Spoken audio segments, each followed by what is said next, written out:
नमस्कार दोस्तों, आप सभी का स्वागत है हमारे YouTube चैनल BCS अकेडमी पर। और आज की इस वीडियो में हम नीट IIT से संबंधित वीडियो लेकर आए हैं। इस वीडियो में हम तरलों के यांत्रिक गुण के क्वेश्चन आंसर यहाँ पर देखने वाले हैं, समझने वाले हैं। लास्ट वीडियोज में भी हमने तरलों के यांत्रिक गुण के ही क्वेश्चन आंसर देखे थे। अब उससे आगे के क्वेश्चन आंसर यहाँ पर देख लेते हैं। देखिए, आज के इस वीडियो का पहला क्वेश्चन क्या है कि 0.10 मीटर स्क्वायर क्षेत्रफल वाले धातु के एक टुकड़े को 0.01 किलोग्राम द्रव्यमान वाली एक ऐसी डोरी से जोड़ा जाता है जो चित्रानुसार दर्शाई गई एक द्रव्यमान रहित तथा घर्षण रहित पुल्ली पर से गुजरती है। गुटके व मेज के मध्य 0.3 मिलीमीटर की मोटाई वाली एक द्रव्य की झिल्ली को रखा जाता है। गुटके को छोड़ने पर गुटका 0.0585 मीटर प्रति सेकंड की गति से चलता है, तो द्रव्य का श्यानता गुणांक क्या होगा, जबकि जी आपको 10 यूज में लेना है। देखिए, हम एक फॉर्मूला यहाँ पर जानते हैं, श्यान बल का एक फॉर्मूला जानते हैं, F इज इक्वल टू, देखिए क्या जानते हैं, F equal to eta A dv by dx। यहां से हमें नीटा ज्ञात करना है, तो F अपॉन में a dv बाई dx आ जाएगा। अब यहाँ पर F का जो मान होगा, F यहाँ पर लग रहा है, F उतना ही काम करेगा, m g के इक्वल काम करेगा। m का मान हमारे पास में है 0.01, g का मान है 10, तो ये आ गया 0.1 न्यूटन। तो F का तो जो मान है वो है 0.1, फिर अपॉन में a का मान हमें क्वेश्चन के अंदर ही दे रखा है 0.10 मीटर स्क्वायर, 0.1 ही इसकी वैल्यू दे रखी है। अब फिर बात करते हैं वेलोसिटी की, तो इसकी जो वेलोसिटी है वो हमें 0.085 और dx इसकी जो मोटाई है वो हमें दे रखी है 0.3 मिलीमीटर, मतलब 10 की घात -3, ये हमें दे रखी है। 0.1 से 0.1 कैंसिल हो गया है, यहाँ से हम पॉइंट हटाएंगे तो पॉइंट यहाँ पर आ जाएगा। अब दो संख्या पहले मैं पॉइंट पुट कर दूं तो 2 जीरो ऊपर लगा देंगे हम, तो 300 बट्टे में आ गया 85, 300 बट्टे में 85 इंटू 10⁻⁻3, ये नीटा की वैल्यू आ गई है। 85 का भाग लगाएंगे तो हमारे पास में ये आ गया है 3.5 इंटू 10⁻⁻3 पास्कल इंटू सेकेंड।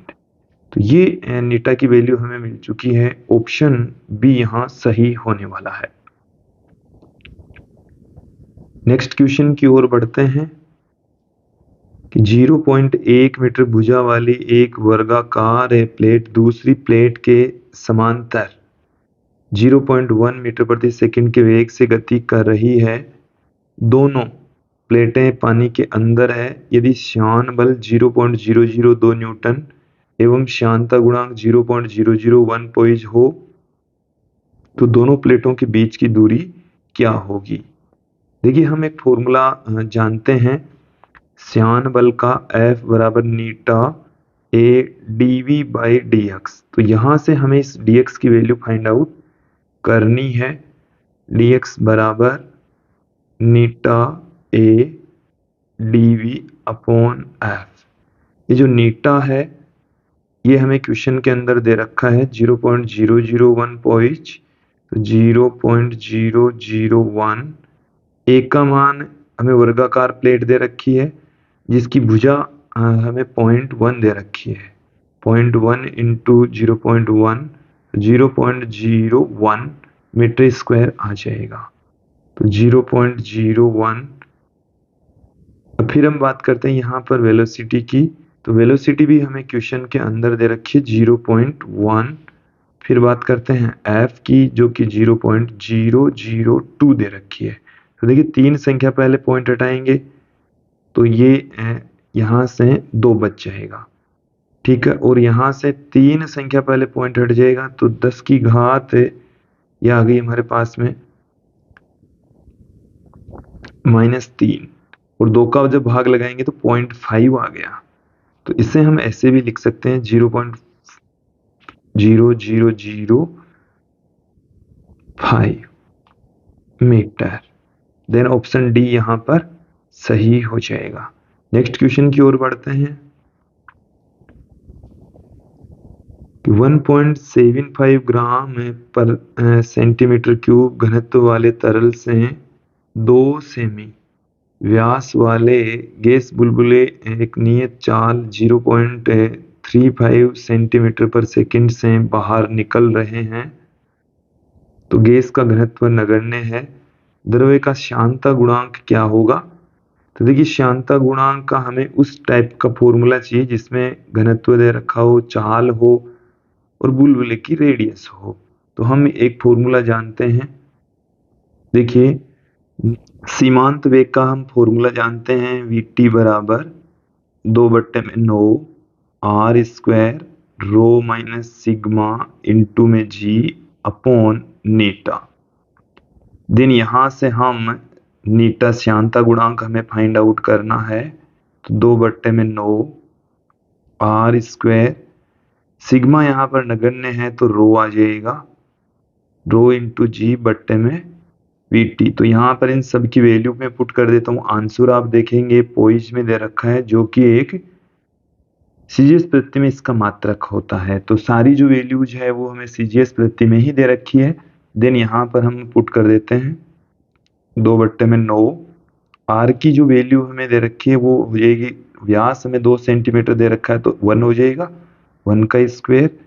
रो का मान भी हमें सीजीएस प्रति 1.75, जी का मान सीजीएस प्रति में 980 सेंटीमीटर पर सेकंड स्क्वायर हो जाएगा। Vt का मान हमें 0.35 दे रखा है, यहां से पॉइंट हटेगा, यहां से भी हट जाएगा, ये इसमें चला गया 5 बार में। फिर आप ध्यान दें, इस दो को मैं 5 से गुणा करूंगा तो यहाँ एक 0 लग जाएगा, 9800 अपॉन 9। तो देखिए क्या आएगा, भाग लगाएंगे तो एक बार में चला जाएगा, फिर 8 उतारेंगे, फिर 80 में ये 8 बार में जाएगा, 89 पॉइंट। तो ये ऑप्शन डी सही होने वाला है, 1089 पॉइंट। नेक्स्ट क्वेश्चन की ओर बढ़ते हैं। देखिए क्या दे रखा है कि 0.3 मिलीमीटर त्रिज्या वाले बारिश की बूंद हवा में क्रांतिक वेग 1 मीटर प्रति सेकंड से गिर रही है। हवा की श्यानता 18×10⁻⁵ पोइज है। तो बारिश के बूंद पर श्यान घर्षण बल क्या होगा? हमें घर्षण बल पूछा है और वो भी डाइन में पूछा गया है। किस में पूछा गया है? डाइन में पूछा गया है। तो इन सभी जो वैल्यूज है इसको हम सीजीएस प्रति में ही पुट कर देते हैं। देन देखिए हमें यहाँ पर आर का जो मान है, रेडियस जो है बूंद की, वो हमें मिलीमीटर में दे रखी है। तो 0.3 मिलीमीटर, इसको यदि मैं सेंटीमीटर में पुट करूं तो 0.03 सेंटीमीटर इसको हम पुट कर देंगे। जो वेलोसिटी है वो हमें 1 मीटर प्रति सेकंड, तो इसको मैं ये लिख सकता हूँ 100 सेंटीमीटर प्रति सेकंड पुट कर सकते हैं। फिर बात करते हैं हम नीटा की, जो कि हमें सीजीएस प्रति में ही दे रखा है, कहीं कोई दिक्कत नहीं है, ये हमें सीजीएस प्रति में ही दे रखा है। अब देखिए जब कोई गोली पिंड श्यान द्रव में गिरता है तो उस पर लगने वाला जो श्यान बल होता है 6 पाई आर नीटा Vt के रूप में लगता है।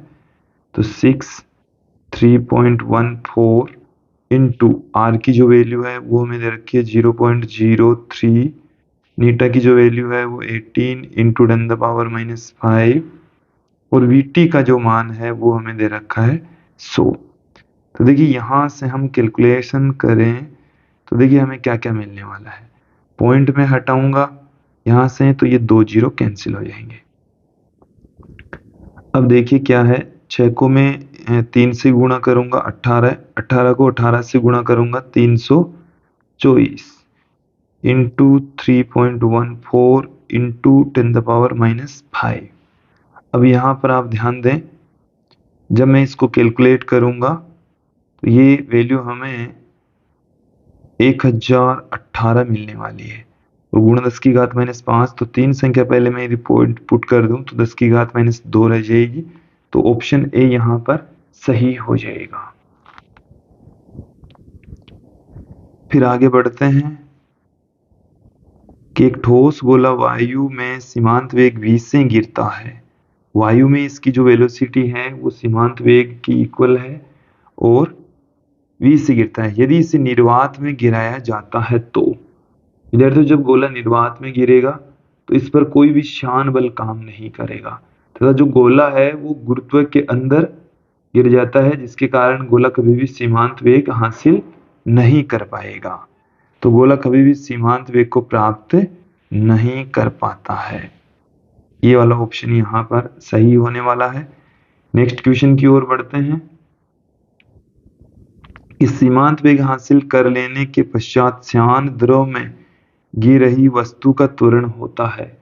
देखिए सीमांत वेग एक नियत वेग होता है और नियत वेग पर जो एक्सेलरेशन है वो शून्य हो जाता है। एक्सेलरेशन क्या हो जाएगा? शून्य। तो ऑप्शन ए यहाँ पर सही होने वाला है। नेक्स्ट क्वेश्चन की ओर बढ़ते हैं कि कैपिटल एम द्रव्यमान का धात्विक गोला सीमांत वेग v से ग्लिसरीन में गिरता है। यदि हम ग्लिसरीन के किसी स्तंभ में समान धातु की 8 एम द्रव्यमान की एक गेंद को गिराते हैं तो उस गेंद का सीमांत वेग क्या हो? देखिए समझेंगे आप यहाँ पर कि हमारे पास में जो द्रव्यमान है वो कैपिटल एम है, जिसका सीमांत वेग ग्लिसरीन में कितना है? v है। अब हम ग्लिसरीन के किसी स्तंभ में समान धातु का घनत्व सेम है, 8 एम द्रव्यमान की गेंद को गिराते हैं तो उस गेंद का जो सीमांत वेग है वो क्या होगा? तो देखिए रेडियस पर फर्क पड़ेगा और कुछ फर्क नहीं पड़ना है, क्योंकि जो सीमांत वेग होता है हम आपको बता दें कि F बराबर होता है श्यान बल 6 पाई r नीटा vt। ये तो किसी गोले का होता है। श्यान बल का फॉर्मूला हमें यहाँ पर वेलोसिटी निकालनी है, तो वेलोसिटी के लिए देखिए हम आपको बता दें कि जो वेलोसिटी है vt बराबर, कुल मिलाकर जब सीमांत वेग की बात करेंगे तो vt बराबर हमारे पास में फॉर्मूला होता है 2/9 r² रो minus sigma into g upon नीटा। तो जो vt है वो त्रिज्या के वर्ग के समानुपाती होती है। तो यहाँ पर हम त्रिज्या फाइंड आउट कर लेते हैं। जो द्रव्यमान है उसको हम आयतन इंटू घनत्व पुट कर देंगे, तो कैपिटल M बराबर 4/3 पाई r क्यूब इंटू रो। तो जब द्रव्यमान हम कितना ले लें? 8 एम ले लें, तब हमारी जो त्रिज्या है वो कितनी हो जाएगी वो हम देख लेते हैं। यहाँ पर उसको मैं r डैश से पुट कर देता हूँ। जब हम डिवाइड करेंगे देन हमें क्या मिल जाएगा? r डैश का क्यूब अपॉन r क्यूब बराबर 8 मिल जाएगा, r डैश बराबर 2r मिल जाएगा। तो जो त्रिज्या है दूसरी वाली स्थिति में दुगुनी होगी। तो दूसरी वाली स्थिति में जो वेलोसिटी और प्रारंभिक स्थिति में वेलोसिटी का जो अनुपात है वो ये होगा r डैश अपॉन r का होल स्क्वायर। तो यहां से r डैश की जो वैल्यू है वो 2r है। ये हमें 4 प्राप्त हो जाएगा, v डैश बराबर 4 v हमें मिलने वाला है। तो ऑप्शन बी यहां पर सही होने वाला है। नेक्स्ट क्वेश्चन की ओर बढ़ते हैं कि एक धातु की गेंद B1 जिसका घनत्व 3.2 ग्राम प्रति सेंटीमीटर क्यूब को जल में डुबोया जाता है, जबकि एक अन्य धातु की गेंद B2 जिसका घनत्व 6.0 ग्राम प्रति सेंटीमीटर क्यूब है, को 1.6 ग्राम प्रति सेंटीमीटर क्यूब के द्रव में डुबोया जाता है। देखिए, यदि दोनों गेंदों के समान व्यास और समान सीमांत वेग हैं, तो जल की श्यानता एवं द्रव की श्यानता का अनुपात क्या होगा? हमारे पास में जो वेलोसिटी का फॉर्मूला है, उस फॉर्मूले में रो और सिग्मा दोनों आते हैं और उनके लिए हम यहाँ पर वैल्यू पुट करते हैं। देखिए, दोनों गेंदों के जो सीमांत वेग हैं वो सेम है, व्यास सेम है, तो त्रिज्याएं भी दोनों की क्या होगी? सेम होगी। तो मैं पहले पुट कर रहा हूं आपके सामने, जो गेंद B1 है इसका सीमांत वेग होता है 2/9 r square rho minus sigma into g बट्टे में नीटा। तो ये जो रो है वो धातु की गेंद है। कौन सी धातु है? पहली धातु ले लेते हैं। ये जो सिग्मा है वो जल के लिए है। किसके लिए है? जल के लिए। और जो ये नीटा है, इसका श्यानता गुणांक की हम बात करें, ये भी W का है। अब देखिए, दूसरी जो गेंद है उसका भी सीमांत वेग सेम ही होगा, क्योंकि दोनों ही गेंदों के सीमांत वेग क्या है? सेम है। तो उसका सीमांत वेग 2/9, व्यास दोनों के समान है। दूसरे जो धातु की गेंद है उसका घनत्व भी हमें नहीं दे रखा है, उसको मैं ρ2 कह दूं, माइनस से उसे हम किसी द्रव में डुबो रहे हैं, तो द्रव का जो अन्य लिक्विड है उसका मैं ले लेता हूं सिग्मा L इंटू जी बट्टे में नीटा L। तो अब यहाँ से 2/9 आर स्क्वायर से 2/9 आर स्क्वायर कैंसिल हो गया, जी से जी कैंसिल हो गया। हमें जल की श्यानता, इनकी श्यानता गुणांकों का अनुपात पूछा है। तो देखिए, श्यानता गुणांकों का अनुपात यहां से हम क्या पुट कर देंगे? नीटा W अपॉन नीटा L, नीटा W अपॉन में नीटा L। तो ρ1 माइनस सिग्मा W, तो यहां से सिग्मा W अपॉन हमारे को मिल जाएगा ρ2 माइनस सिग्मा L। ये मिल चुका है। अब बस केवल और केवल हमारे को क्या करनी है? इनकी वैल्यू पुट करनी है। ρ1 पहला धातु है जिसका घनत्व हमें 3.2 दे रखा है। फिर जल का घनत्व जो कि 1 होता है, ये मैं ग्राम प्रति सेंटीमीटर क्यूब में पुट कर रहा हूं। दूसरी जो धातु है उसकी डेंसिटी हमें 6 दे रखी है और इसको हम 1.6 डेंसिटी वाले द्रव में डुबो रहे हैं। तो ये हमारे को मिल गया है 2.2 बट्टे में 4.4। देन पॉइंट से पॉइंट कैंसिल हो गया, 1/2 आ गया है। तो इनका जो अनुपात है वो 1/2, जिसे हम 0.5 भी कह सकते हैं। ऑप्शन बी यहाँ पर सही होने वाला है। नेक्स्ट क्वेश्चन की ओर बढ़ते हैं कि 2 मिलीमीटर की समान त्रिज्या वाली जल की 8 बूंदें 8 सेमी प्रति सेकंड के सीमांत वेग से गिर रही है। यदि ये एक बूंद के रूप में मिल जाती है तो संयुक्त बूंद का सीमांत वेग क्या होगा? अब यहां पर ध्यान दें कि जो सीमांत वेग होता है वो त्रिज्या के वर्ग के समानुपाती होता है। हम ये जानते हैं Vt समानुपाती होता है आर स्क्वायर। आप यहां पर ध्यान दें, Vt बराबर होता है 2/9 r square rho minus sigma into में जी बट्टे में नीटा। तो देखिए, हमें 2 मिलीमीटर की त्रिज्या की समान त्रिज्या वाली जल की 8 बूंदें दे रखी है। जो रेडियस है वो हमें दे रखी है 2 मिलीमीटर। तो इसको हम 2 गुणा 10 की घात, देखिए हमें आंसर सेंटीमीटर में दे रखा है, तो चाहे तो हम इनको सेंटीमीटर में भी पुट कर सकते हैं। ये हमें दे रखा है, जैसे मैं मीटर में ही पुट कर देता हूं। तो देखिए, यहां से सीमांत वेग क्या होगा? इनकी त्रिज्याओं के मध्य अनुपात क्या होगा? तो बड़ी बूंद बन जाती है तो उसका जो आयतन है वो 8 छोटी बूंदों के आयतन के बराबर होगा। ठीक है, यहाँ से आर क्यूब बराबर 8 आर क्यूब आ जाएगा और आर बराबर 2r आ जाएगा। 2 गुणा स्मॉल आर की वैल्यू है 2 गुणा 10 की घात -3, यह आ गई 4 गुणा 10 की घात -3 मीटर। ये हमें मिल चुका है।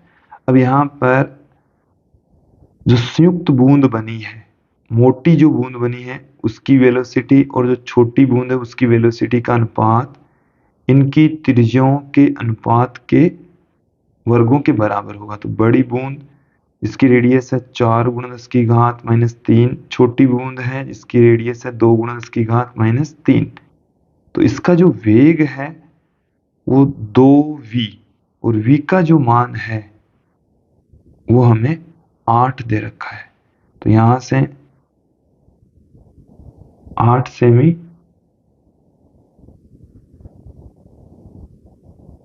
देखिए, यहां से जब स्क्वायर करेंगे इनका स्क्वायर भी है तो यहां से ये 4 आ जाएगा। तो 4 को 8 से गुणा करेंगे तो 32 सेंटीमीटर प्रति सेकंड हमें मिल जाएगा, क्योंकि जो वेलोसिटी है छोटी बूंद की वो हमें 8 सेंटीमीटर प्रति सेकंड दे रखी है। तो 32 सेमी पर सेकंड ऑप्शन ए यहाँ पर सही होने वाला है। नेक्स्ट क्वेश्चन की ओर बढ़ते हैं। 0.0015 मिलीमीटर त्रिज्या वाली जल की एक बूंद वायु में गिर रही है। यदि वायु की श्यानता गुणांक का मान 2 गुणा 10 की घात -5 किलोग्राम प्रति मीटर प्रति सेकंड है तो बूंद का सीमांत वेग, यहाँ पर देखिए इसको थोड़ा सा सुधार लें क्योंकि इसके अंदर श्यानता गुणांक है ये ओब्लिक नहीं आएगा कुल मिलाकर। सीमांत वेग क्या होगा ये हमें पूछा है। हमें श्यानता गुणांक दे रखा है, वायु का घनत्व है वो नगण्य लेकर हम चलें, देन सीमांत वेग का फॉर्मूला क्या होता है 2/9 r square rho minus sigma into g upon नीटा होता है। देन यहां से Vt इक्वल टू कितना आ जाएगा 2 गुणा R का जो मान है वो हमें कितना दे रखा है, देखिए इसको हम लिख सकते हैं 0.0015 इंटू 10⁻³ फिर रो का मान हमें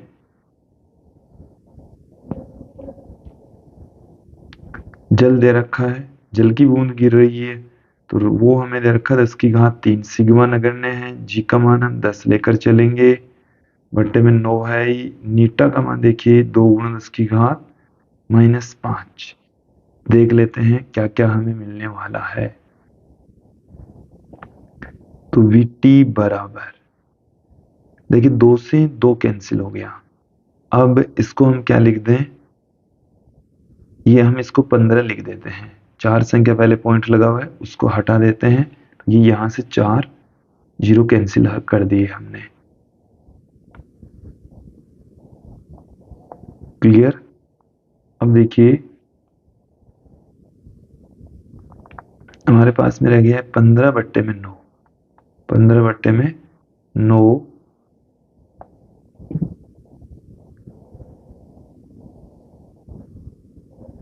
15/9 इंटू 10⁻, हमारे पास में रह गया -3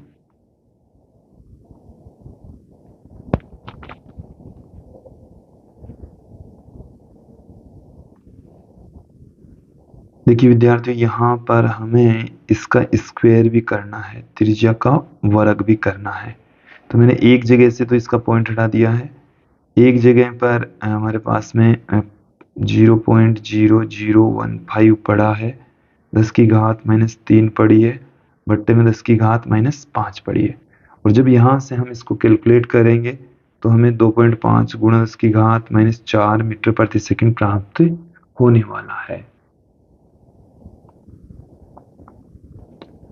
नेक्स्ट क्वेश्चन देखिए, जल को 2 गुणा 10 की घात -3 मीटर क्यूब प्रति सेकंड की दर से 3140 मीटर लंबी एवं 8 सेमी व्यास वाली एक समान नली में पहुंचाया जाता है। तो प्रवाह को बनाए रखने के लिए आवश्यक दाब क्या होगा? आवश्यक दाब क्या होगा वो हमें पूछा है। तो देखिए इसके लिए हमारे पास में एक फॉर्मूला होता है प्रवाह की दर का। प्रवाह की दर ये आप ध्यान रखेंगे, प्रवाह की दर ये बराबर होती है, प्रवाह की दर को Q से कई जगह पर V से भी लिख देते हैं, ये बराबर होती है पाई पी आर की घात 4 बट्टे में 8 नीटा L। तो यहां से हमें P पूछा है, यहां से हमें क्या पूछा गया है? P की वैल्यू फाइंड आउट करवाई गई है। तो क्या हो जाएगा? P बराबर देखेंगे 8 नीटा L इंटू प्रवाह की दर, कई जगह पर इसको Q से कई जगह पर कैपिटल V से इसको पुट करते हैं, पाई इंटू आर की घात 4 वैल्यू पुट कर देते हैं। चलिए वैल्यू पुट करते हैं, P बराबर 8 नीटा, वो हमें 10 की घात 3 दे रखा है, L जो कि हमें 3140 दे रखा है। क्लियर?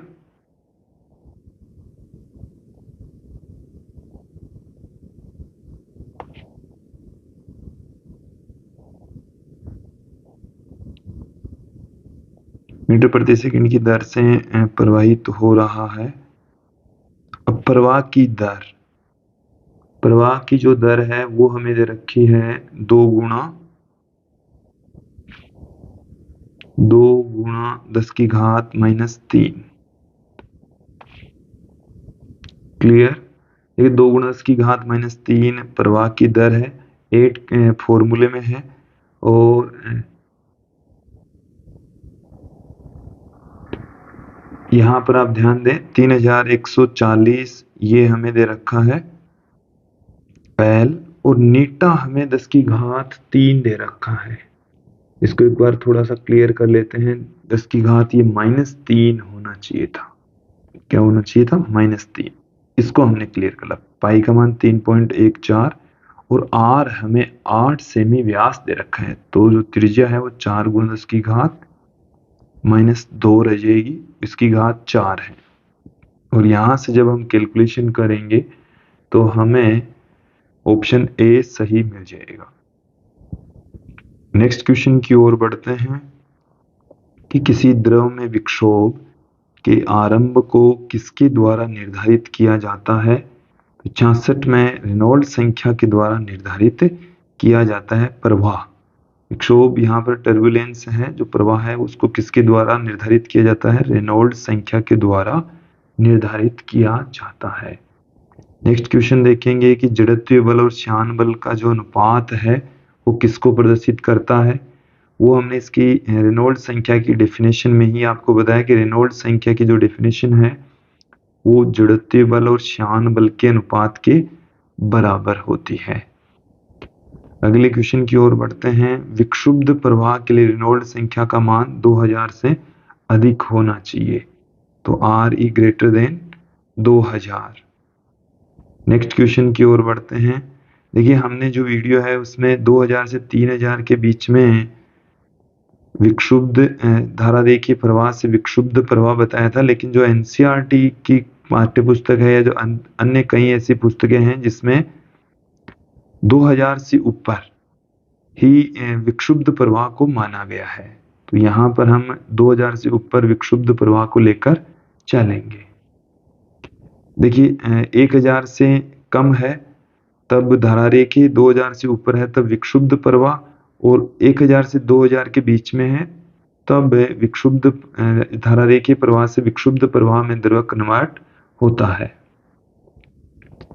नेक्स्ट क्वेश्चन देखेंगे कि 1.25 सेमी व्यास के किसी नट से जल के प्रवाह की दर 3 लीटर प्रति मिनट है, तो जल का श्यानता गुणांक 10 की घात -3 पास्कल सेकंड है, तो प्रवाह की प्रकृति है। यहाँ पर आप ध्यान दें क्वेश्चन में क्या क्या वैल्यू दे रखी है और क्या पूछा गया है, ये हम देख लेते हैं यहां से। तो देखिए क्वेश्चन में हमें एक तो व्यास दे रखा है, व्यास है वो दे रखा है 1.25 सेमी, तो इसको मैं मीटर में कन्वर्ट कर देता हूं। इसके अलावा प्रवाह की दर, प्रवाह की दर भी हमें दे रखी है, इसको मैं लिख देता हूं क्यू से। जो ये क्यू का जो मान है वो 3 लीटर प्रति मिनट दे रखा है। तो इसको मैं कन्वर्ट कर देता हूँ 3 × 10⁻³ बट्टे में 60। अब ये कन्वर्ट हो गया है मीटर क्यूब प्रति सेकंड में।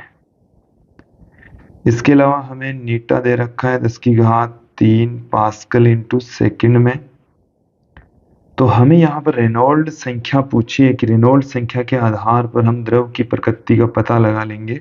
तो आर ई बराबर, देखिए क्या होता है, एक फॉर्मूला हमारे पास में है 4 rho q upon pi d upon नीटा।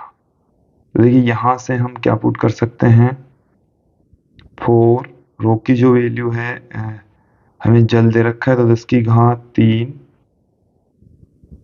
रो का मान कितना है 10⁻³ किलोग्राम प्रति मीटर क्यूब, और क्यूब का जो मान है वो 3 × 10⁻³ बट्टे में 60, पाई का मान 3.14, डी का मान 1.25 इंटू 10⁻⁻2 और नीटा का मान 10⁻³ तो यहाँ से जो आर ई का मान आएगा वो 5095 आ रहा है, जो कि 2000 से बड़ा है। तो हम कह देंगे कि विक्षुब्ध प्रवाह है। कैसा प्रवाह है, विक्षुब्ध प्रवाह है।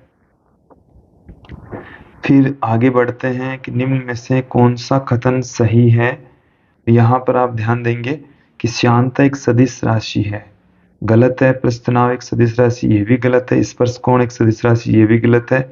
जबकि रेनॉल्ड संख्या एक विमाहीन राशि है, ये बिल्कुल सही स्टेटमेंट है। तो यहाँ पर ऑप्शन सी सही होने वाला है, ऑप्शन सी सही होगा।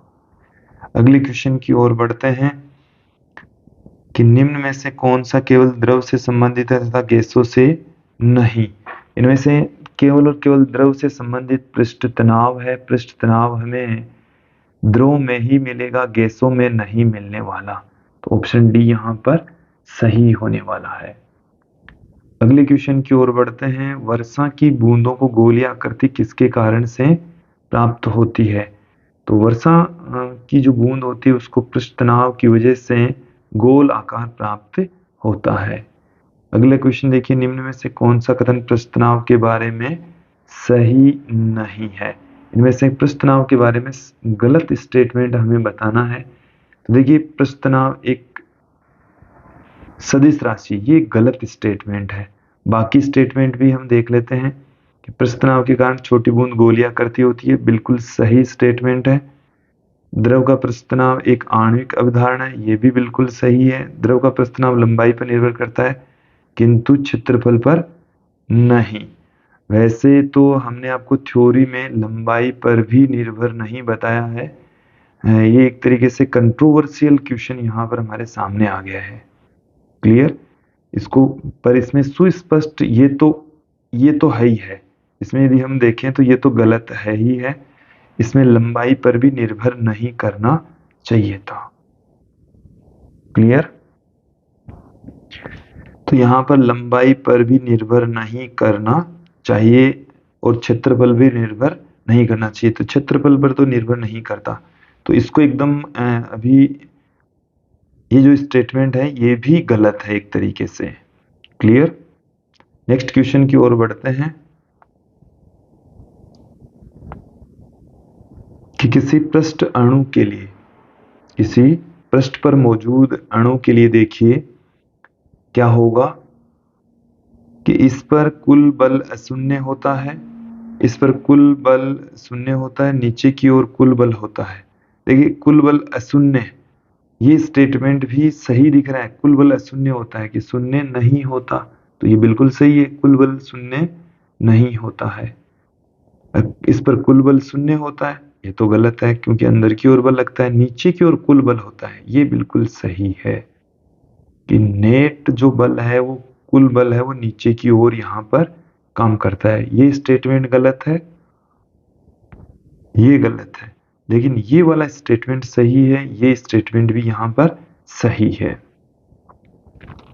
नेक्स्ट क्वेश्चन की ओर बढ़ते हैं कि पारा कांच को गीला नहीं करता, द्रव का यह गुण आसंजक बल की वजह से होता है। किस बल की वजह से?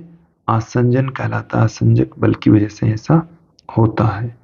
नेक्स्ट क्वेश्चन देखें, चित्रानुसार यू आकार के एक तार 1.5 × 10⁻² न्यूटन के भार को सहन करने वाले सरकने वाले हल्के तार के मध्य पतली द्रव की झिल्ली बन जाती है। सरकने वाले तार की लंबाई L का मान हमें 30 दे रखा है, इसका भार नगण्य है, तो फिल्म का पृष्ठ तनाव कितना होगा?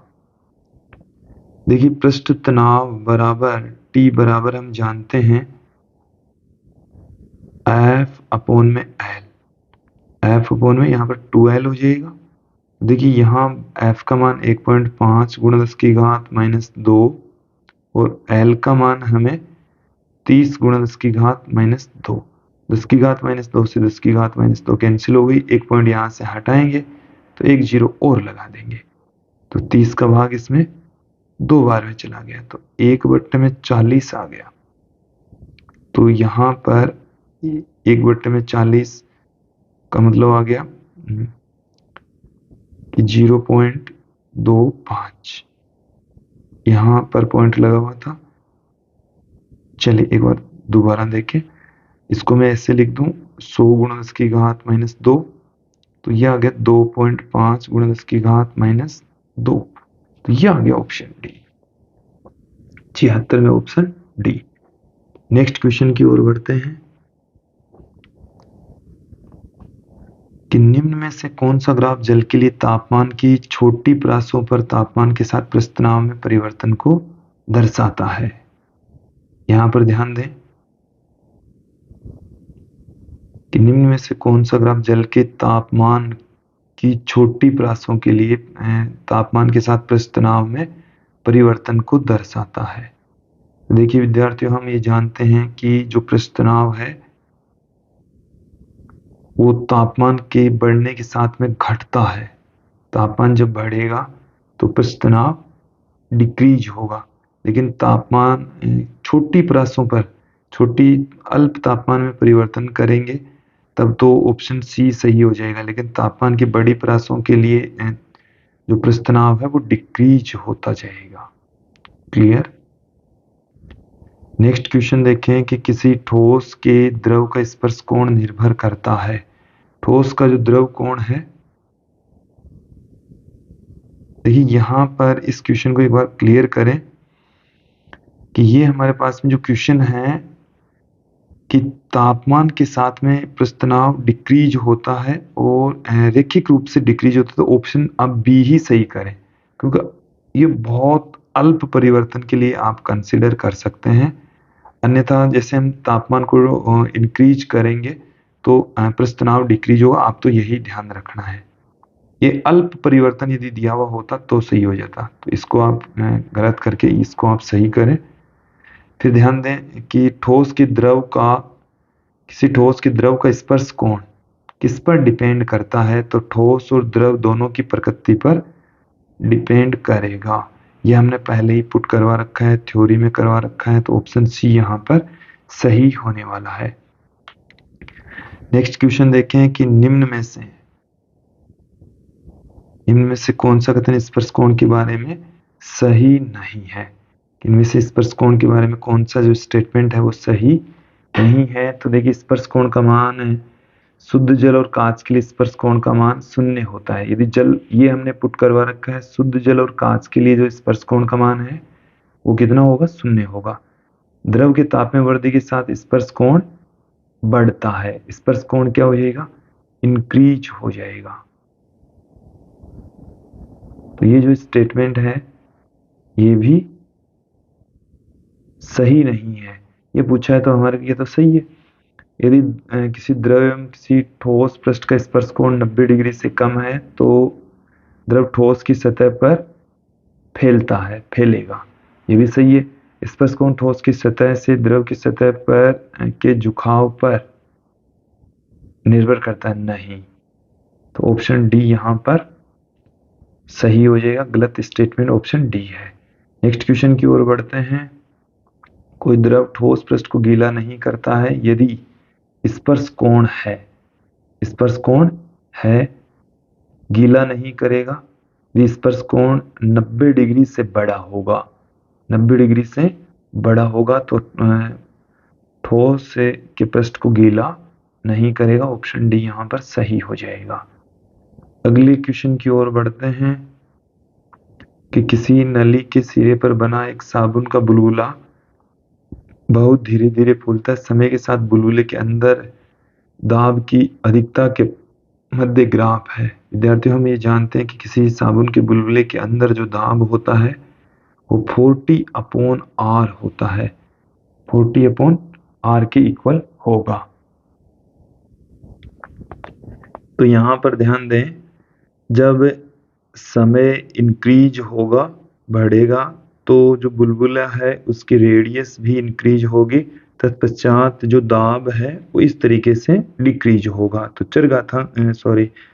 जो दाब है वो त्रिज्या के व्युत्क्रमानुपाती होता है। तो समय बढ़ने के साथ में दाब व्युत्क्रमानुपातिक रूप से घटता है। तो ऑप्शन बी यहाँ पर सही होने वाला है।